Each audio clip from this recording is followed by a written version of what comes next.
Here's a copy of my book called The NFL Players Emphatically Prove Biorhythms Exist. And basically, I'm making a public announcement that I learned LeBron James' oldest son suffered cardiac arrest on July 24, 2023. And again, I'm the first person in history to find a correlation biorhythm theory. LeBron James' son had the same biorhythm pattern that Damar Hamlin had when he collapsed on January 2nd, 2023. So if someone knows this reading, sees this video, that knows LeBron James personally, please have them read my book. It's pretty cheap.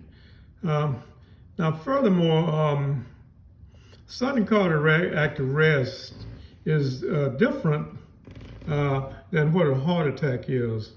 Sudden cardiac is technically different in that it is caused by a disruption in the rhythm of the heart, which is called an arrhythmia. An arrhythmia interrupts the rhythm of the heart and stops the heart from beating.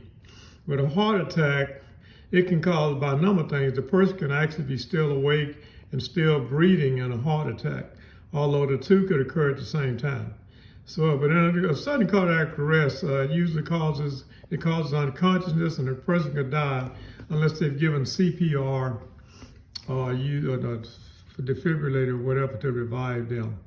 So, and the interesting thing is that both LeBron James' son and Damar Hamlin had the same biorhythm pattern. Now, the incidence of that is that they both had the exact same pattern. The odds of that are very long. The issue with it is that when they do tests, and most of these guys are athletes, they found out that they had no prior history of abnormal EKGs. And it's kind of consistent with them being caused probably by many of them by an unusual biorhythm pattern in a critical cycle, because at this point biorhythms patterns are hard to detect or maybe even undetectable, and they are considered pseudoscience by most scientists. Obviously, I don't consider them pseudoscience.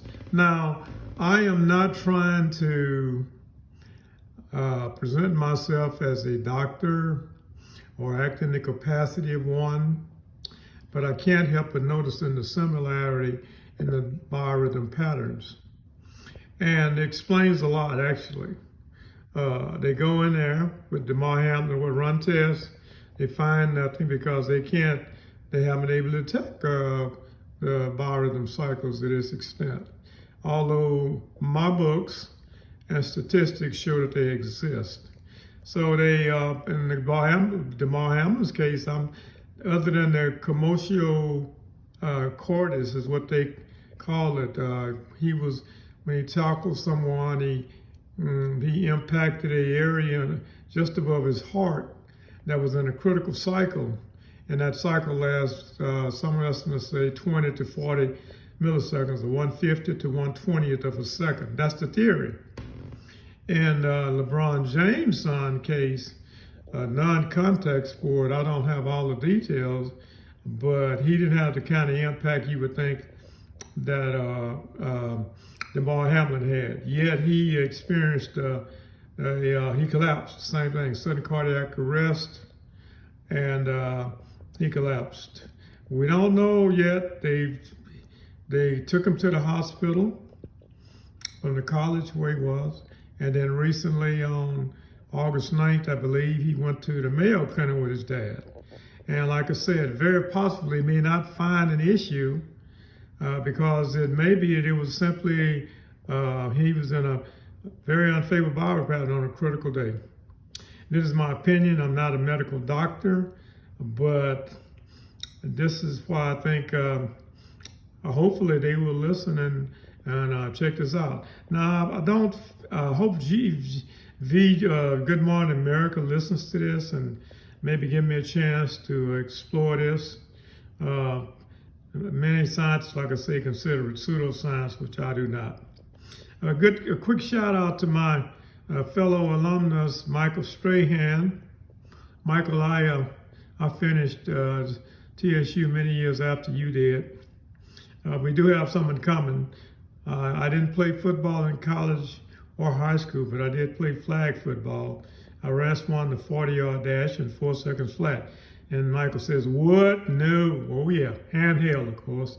But back in those days, it was handheld time. Okay, well, hopefully I'll see this video on Good Morning America. Signing out now.